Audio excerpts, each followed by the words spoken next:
сокращаются большие расстояния, когда поет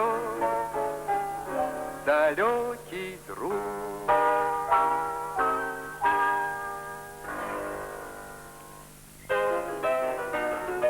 Tout en écoutant les louanges d'Yves Montand, je regardais autour de moi.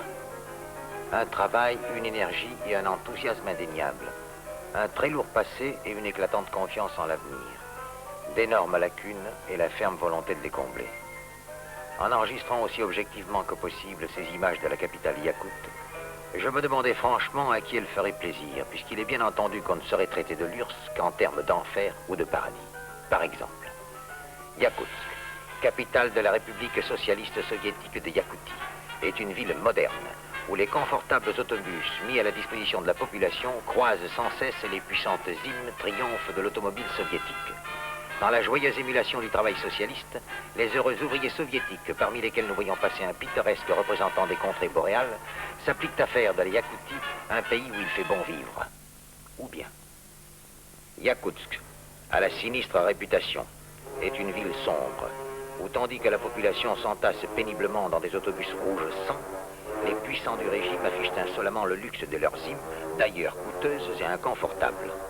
Dans la posture des esclaves, les malheureux ouvriers soviétiques, parmi lesquels nous voyons passer un inquiétant asiate, s'appliquent à un travail bien symbolique, le nivellement par le bas. Ou simplement,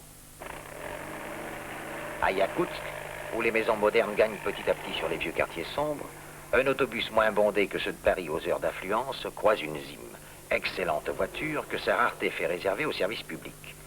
Avec courage et ténacité, et dans des conditions très dures, les ouvriers soviétiques, parmi lesquels nous voyons passer un Yakoute affligé de strabisme, s'appliquent à embellir leur ville qui en a besoin.